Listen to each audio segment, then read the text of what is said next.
Agora tá. Obrigado.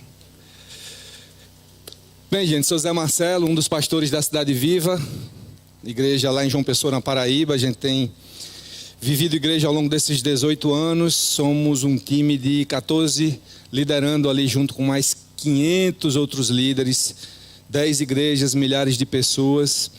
Histórias bem peculiares, igrejas que são umas diferentes das outras, embora a gente tenha uma clareza de visão e missão evidenciada por tudo que a gente vive ao longo desse tempo.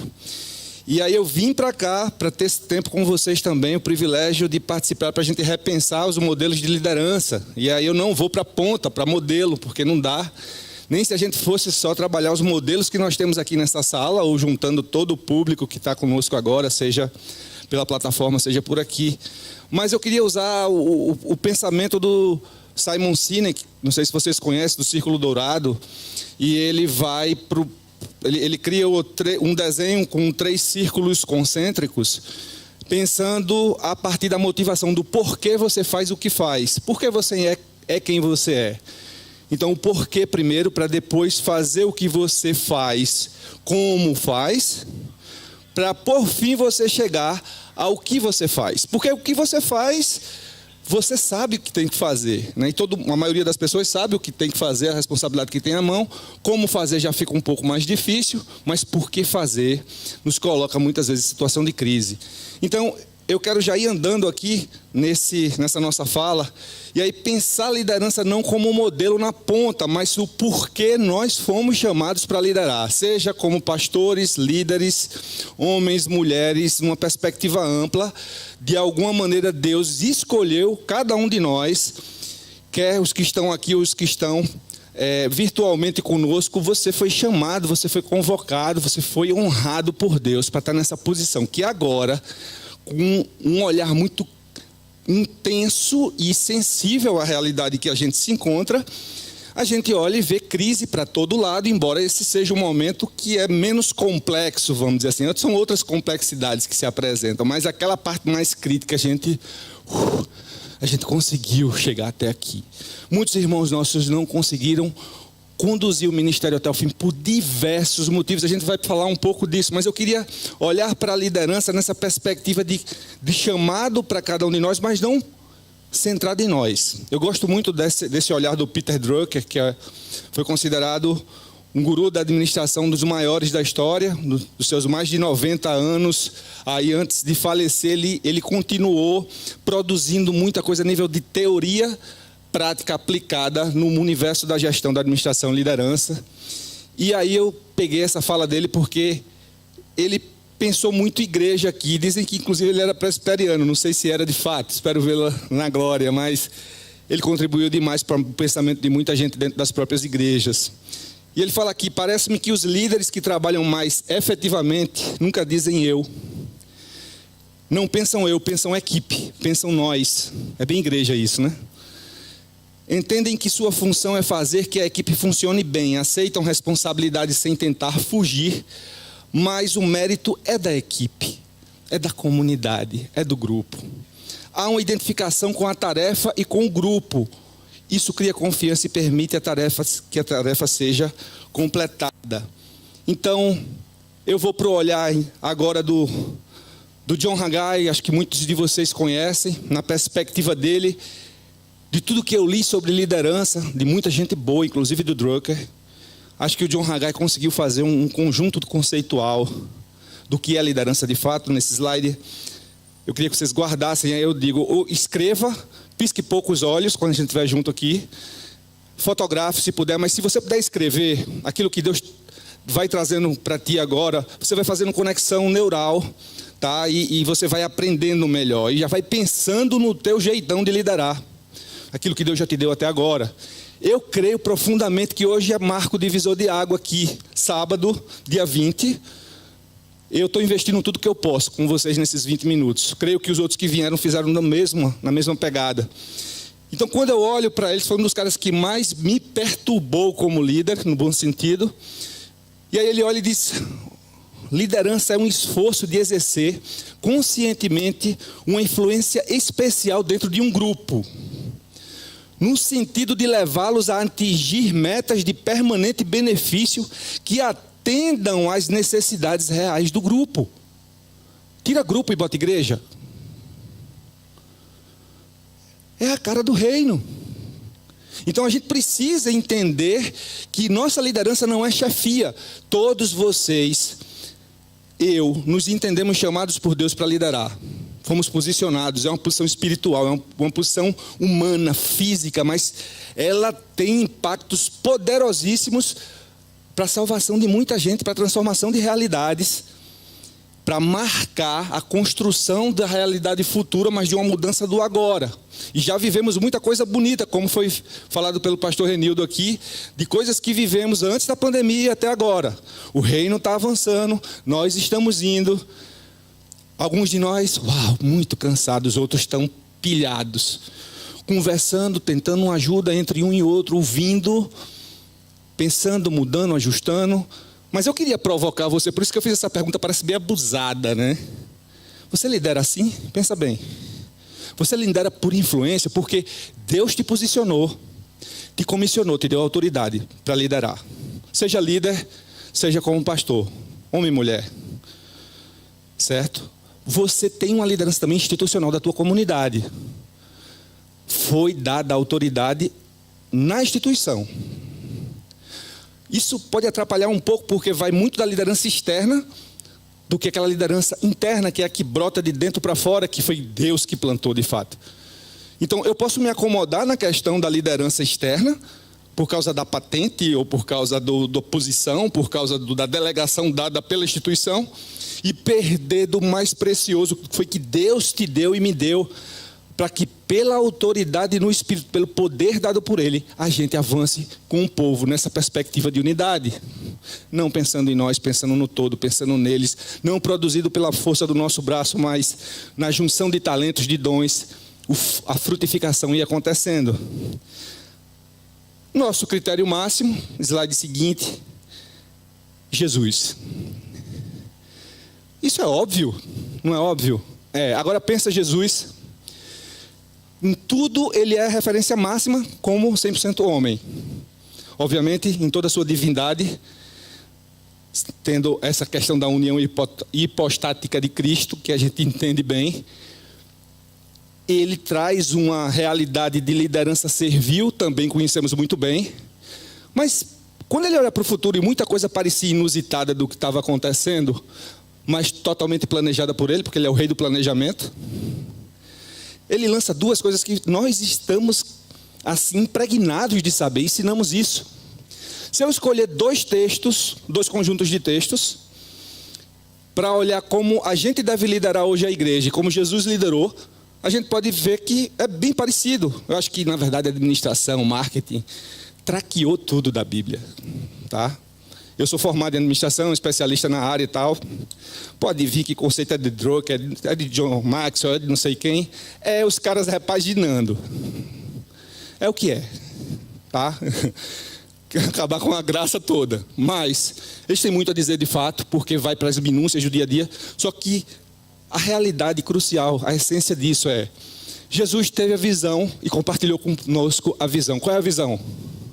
A visão, inclusive, está escancarada nos 3 últimos capítulos de Apocalipse.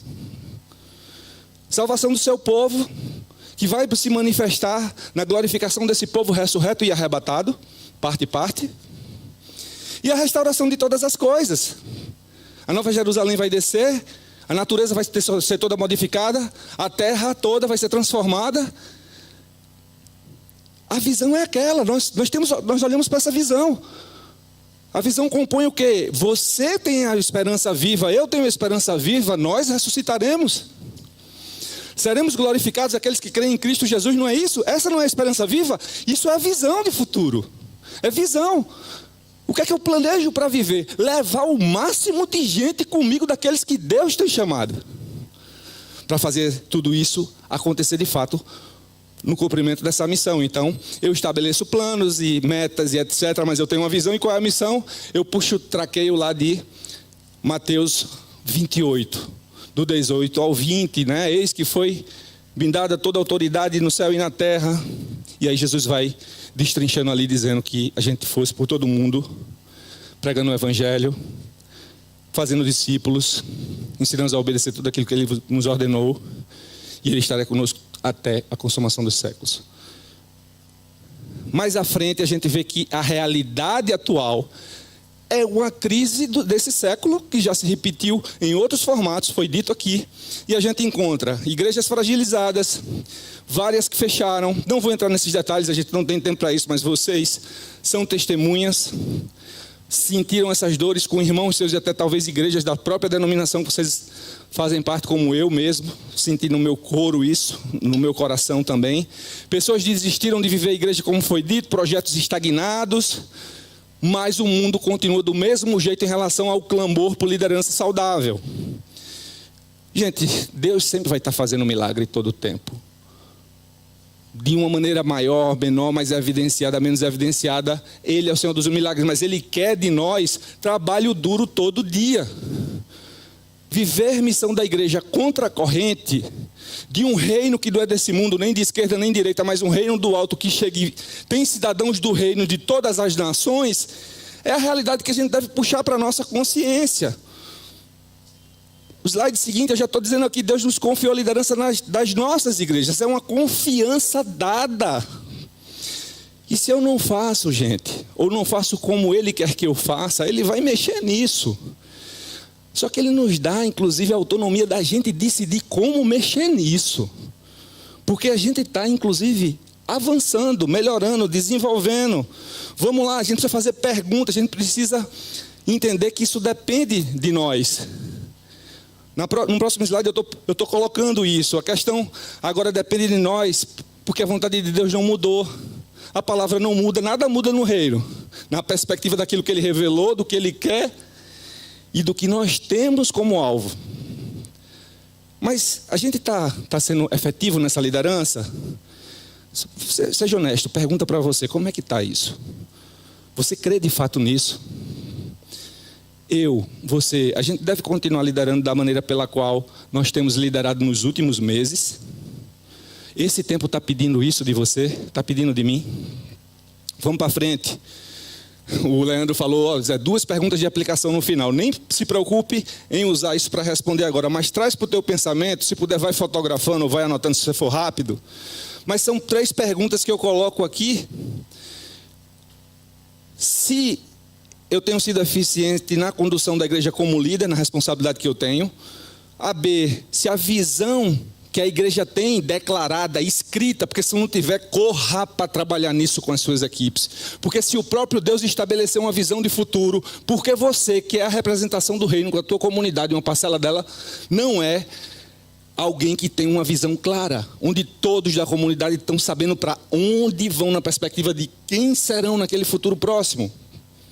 E a missão, como é que faz no dia a dia para chegar lá?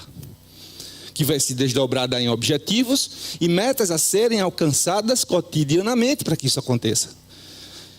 Por fim, os colaboradores remunerados, os voluntários, eles estão bem posicionados de acordo com os seus perfis e competências? Afinal, Deus não deu a gente dons e talentos, Ele não tem levantado pessoas dentro das nossas comunidades. Às vezes também a gente vai buscar a ajuda de parceiros de outras igrejas, agências missionárias. Estamos aqui fazendo isso.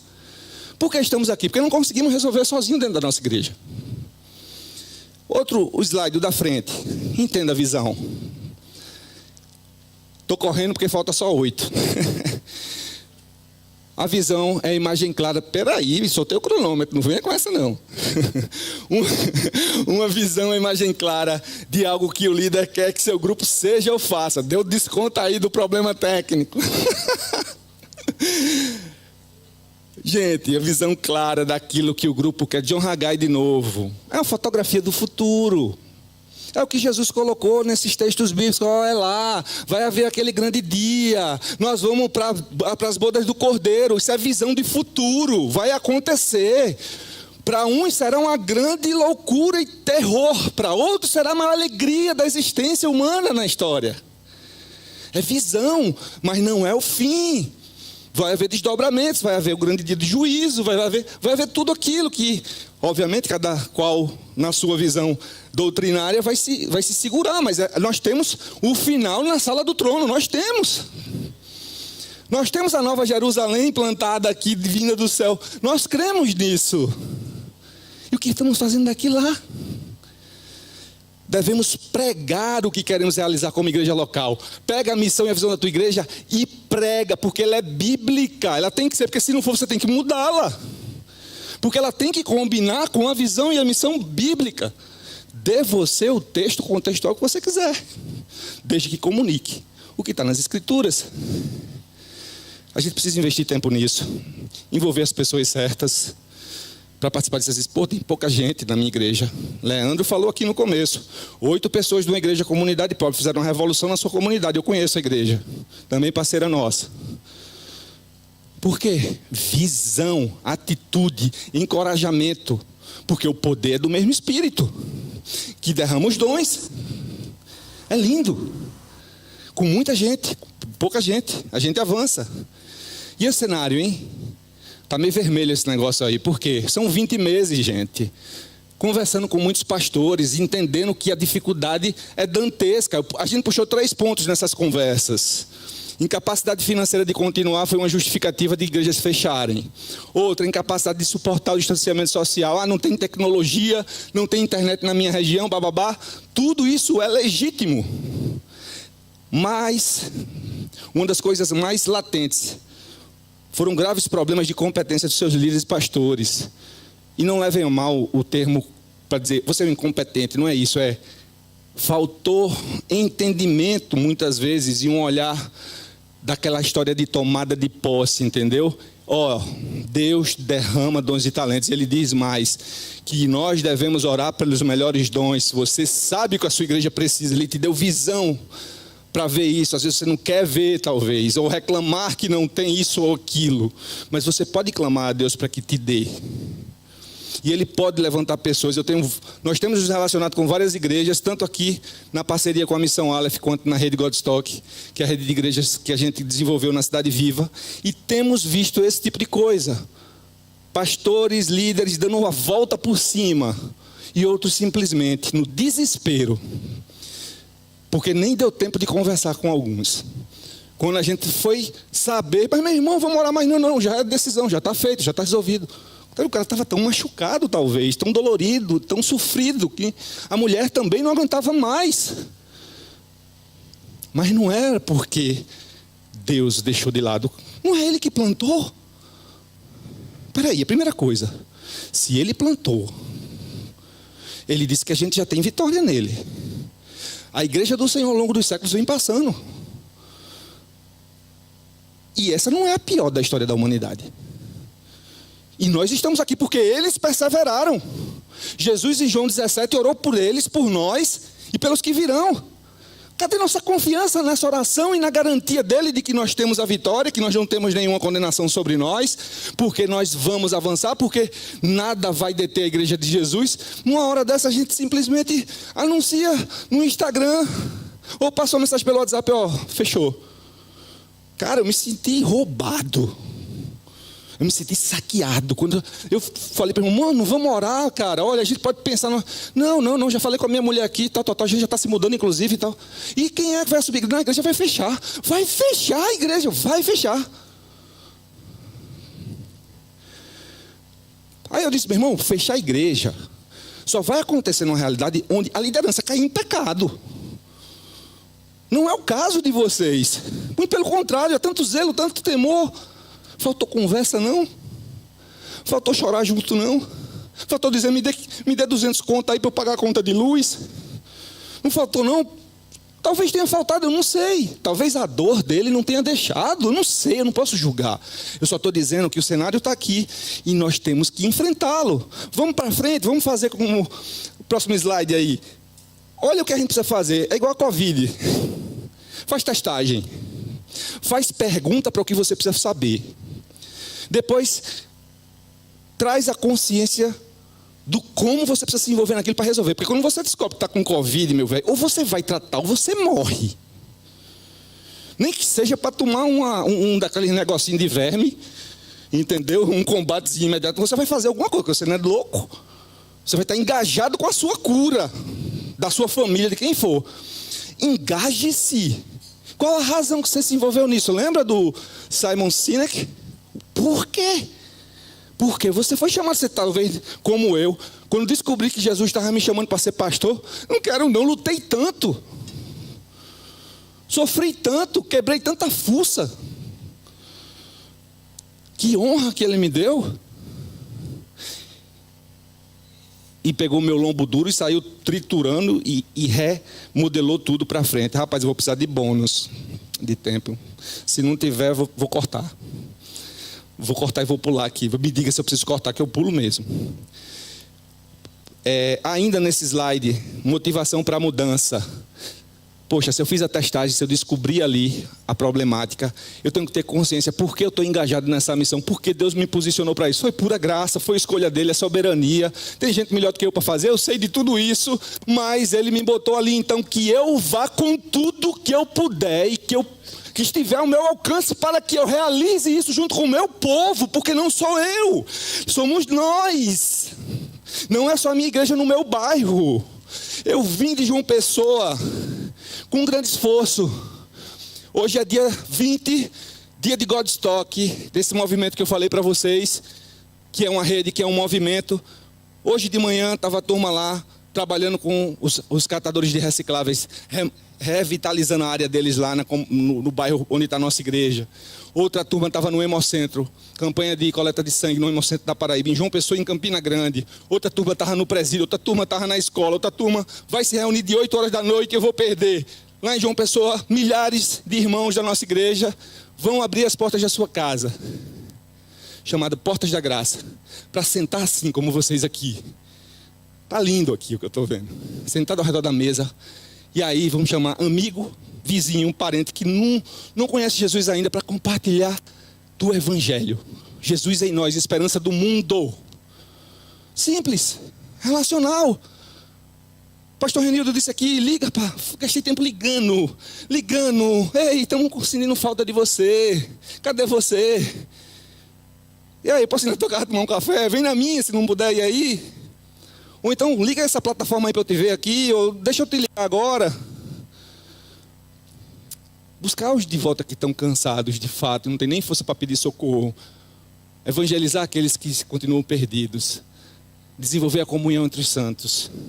Motivação para mudar esse cenário. Nós temos motivação. Para frente, gente, o que devemos fazer? Próximo slide. Aí a questão do replante. Eu replanto na perspectiva que o Leandro falou. Eu revitalizo na perspectiva antiga. Se eu posso dizer assim. Ou eu planto uma nova igreja nesse tempo. Nós estamos plantando igreja na Cidade Viva. Nós estamos ao mesmo tempo fazendo isso, revitalizando.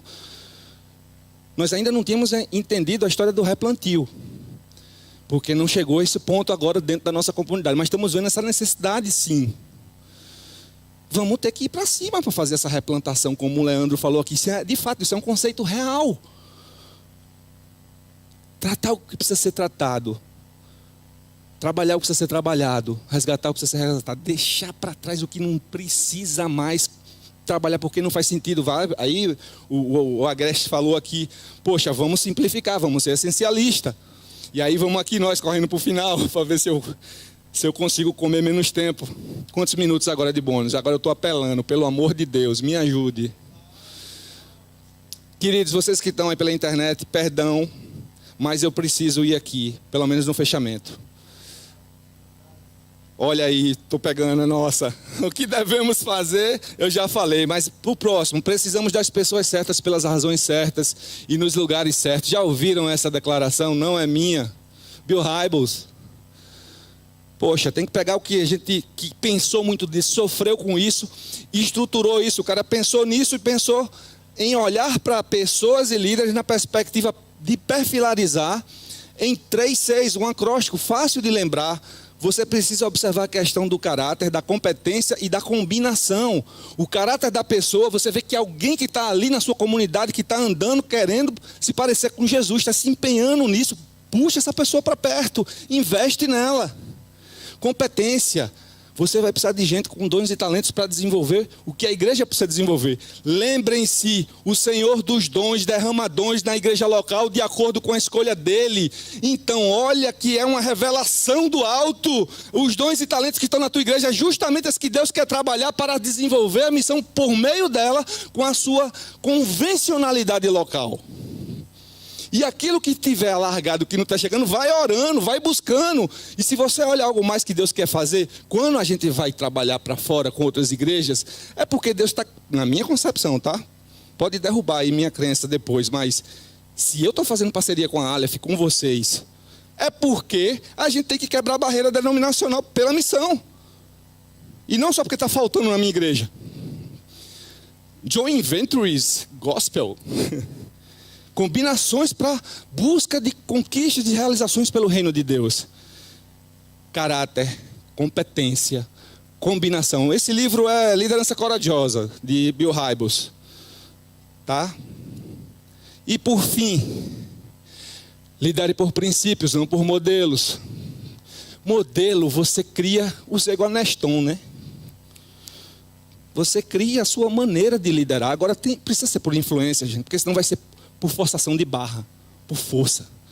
Influência não, é você testemunhando Cristo em você, obedecendo a Ele e imitando-o na liderança que Ele exerceu, que é a liderança que Ele quer para a sua igreja. Você fazendo isso. Então, Neemias, para mim, no Antigo Testamento, ele traz isso com muita clareza. Os 4 primeiros capítulos do livro de Neemias, indico a leitura. O que é que ele faz? Vê o problema. Indica a leitura para pastor, é ótimo, não? Mas eu indico de novo. Porque se você não vê isso aqui que eu vou dizer, no que você já leu, misericórdia, volte lá e mergulhe no texto. Porque ele viu o problema lá do seu povo, muralhas desestruturadas, quebradas, portas queimadas, o povo humilhado. Ele senta e chora diante de Hanani, seu irmão, e dos outros que estavam lá no dia que ele anunciou isso, estando ainda ali sob o domínio de Artaxerxes, longe da sua terra. Ele pede autorização e vai para lá, recebe autorização, recebe inclusive recurso para ir. O que é que ele faz? Ele fica o quê? Tá aí a fila, né, para vocês. Ele fica indignado. Indignado. O cenário é muito ruim. Eu não posso suportar isso. Eu podia virar as costas. Eu sou funcionário público federal de Artaxerxes, o maior rei da história. Vá para lá. Culpa do povo rebelde. Se dane. Não, é o meu povo, é a terra dos meus pais. Meus pais estão enterrados lá. Eu tenho parte com esse povo, é o povo que Deus me deu. Eu quero esse povo restaurado. Ele pega e resgata a visão do reino. Um reino restaurado. O Senhor já tinha falado: se vocês se arrependerem, eu venho e ouço o coração quebrantado. Eu restauro vocês, eu os levo para dar frutificação novamente. Então chore mesmo. E se puder, chore com muita gente perto. Porque isso precisa ser contagiado, porque é um choro para atitude. É um choro de dor, mas um choro de atitude. Agora se indigne e mexa as mãos e os pés. Sente, olhe que o seu Senhor tem plano, tem visão, tem missão. Vai e estabeleça visão, missão, objetivos, metas, planos de ação. Tal qual eu escrevi aí. Não sei nada disso. Se junta com gente que sabe. 3, delegue, que a gente viu no slide anterior. Pessoas certas no lugar certo, pelas razões certas. E lidere a igreja trabalhando com ela com atitude. Não estou dizendo para você ir para toda a ponta de operação da sua igreja, mas que você faça o que tiver ao seu alcance. Se em algum momento você vai descer da estratégia para a organização, operação, vai transitar aqui, beleza, faça por um tempo, mas você precisa estar na estratégia e no máximo pisando na organização. Pisando no sentido de estar participando, de articular. A gente sabe das carências das nossas igrejas, mas a gente precisa andar. São quantas décadas de evangelho no Brasil, falando sobre isso, com tanto congresso, tanto seminário, tanta coisa. A gente precisa alavancar, gente. O Brasil é um país que é visto por outros como um país avivado. Eu ouço de pastores que eu tenho mentoreado fora do Brasil, dizendo: vocês estão no avivamento, por isso que para vocês conseguem fazer isso. Se eu dissesse o que estava acontecendo para o meu irmão lá de Portugal, o pastor Pedro Silva, ele diz: aí Zé, vocês estão avivados lá no Brasil? lá em Portugal, ele estaria falando isso para mim. A minha igreja está na Paraíba, que eu chamo de Nazaré do Brasil, nós chamamos lá. Pode ver alguma coisa boa da Paraíba? O povo do Rio de Janeiro aí que diz que a gente tirou carteira, né? Tirou carteira, dirige mal, tirou carteira na Paraíba, né? Não, mas sai coisa melhor do que a carteira da gente. A gente está indo para essa atitude com tudo. Sábado passado foi uma vigília de 10 da noite, na sexta, às 5 da manhã, com 700 pessoas, gente. Terminou com 500, a gente nunca viu isso na história da nossa vida. Termina os gatos pingados, né? Mas a turma lá clamando ao Senhor e tal. No outro dia de manhã já era reunião com gente de outras igrejas, já era um trabalho de rua, já era indo para as praças fazer revitalização com os meninos de evangelismo. Por quê? Porque agora é a hora da atitude, agora é a hora do grito. Tem que virar a mesa. E aí sim, depois a gente vai para o balance, né? Para o equilíbrio da coisa. Mas agora é retomada, tem que puxar o povo. Tem 2 slides aí que eu trago alguns alertas, tá? Vou ler rapidamente. No trajeto para o cumprimento da visão, se está mais vulnerável justamente na metade do caminho. Então, se você está, por exemplo, aí no processo, como a gente está andando, vai faltar fôlego, vai faltar água, vai faltar ânimo, vai faltar tudo, mas fique firme. Se junte com os outros e siga. É igual a corredor de maratona, tem uns que chegam todo empenado e o outro lá ajudando, até perde a prova para ajudar, porque tem compaixão. Nós somos o povo da compaixão, principalmente entre nós. Gritemos. Se você está no desespero na sua igreja hoje, escolha, pelo amor de Deus, um pastor, uma pastora, alguém amigo de outra denominação. Sente e diga, me ajuda, chora pelo menos comigo e ora. Porque já é o começo. Daí deixa Deus usar os outros para cuidar de você. As pessoas vão se manter motivadas, animadas e comprometidas de acordo com a sua motivação e comprometimento como líder. Você influencia todo o tempo, até quando está calado. O líder deve ser forte em inspiração. O oposto disso certamente estagnará a equipe. Muitas pessoas acabam se comprometendo muito com a visão e acabam até se doando mais do que o próprio líder. O líder deve sempre aproveitar essas pessoas, incluindo-nas nos próximos passos da visão. Elas são bombásticas. São raras, mas são bombásticas. Traz para junto. Devemos carregar a Bíblia como uma tocha. Tudo o que queremos aquecer na vida da igreja, devemos aquecer com essa tocha. Lembra, prega a visão, prega a missão. Tudo que a igreja for fazer precisa ser ensinado pela pregação e reverberado, capilarizado por dentro de todas as áreas da igreja. Grupo pequeno, ministério, tudo. A igreja precisa andar em unidade. O líder deve ser proativo em ajudar líderes e outros irmãos a usarem seus dons espirituais para darem muito fruto. Funcionam como bússolas preciosas. Vamos lá, vamos se juntar aqui, vamos aqui, ó. Lembra de Neemias? Quando eles atacarem, a gente vai tocar trombeta aqui. Quando tocar aqui, vocês vêm, a gente fecha aqui. É uma colher de pedreiro na mão e a arma na outra. Isso é igreja, gente. E aí é no teu trabalho, como professor, sei lá, como gari, como pastor, como líder, como as 2 coisas ou 3 juntas que você faz. Tudo é reino. Quando o seu balde está cheio, ele, ou seja, você, eu, a gente ora mais, realiza mais, cria mais e tudo mais. Todo líder precisa identificar o que mais lhe inspira a buscar. Isso aqui já é um alerta de cuide-se. Cuide-se. Olha coisinhas que eu coloquei. Praia, boa conversa, boa leitura, ver um filme, orar, conversar. Coisas que lhe enchem para que transborde também na vida dos outros. Lembra, gratidão do que o Senhor está fazendo. Vamos fechando aqui. Está precisando de ajuda? Próximo slide. Faz como a turma que chega e pede ajuda mesmo. A área financeira está toda bagunçada. Tua saúde, o trabalho que eu estou fazendo com os meninos aí é um trabalho que mentoreia nessa área, no conjunto. Por quê? Porque o cara é muito bom em uma série de coisas e ali de repente se atrapalhou naquela área da vida, precisa de ajuda, pô. Depois ele está me ajudando.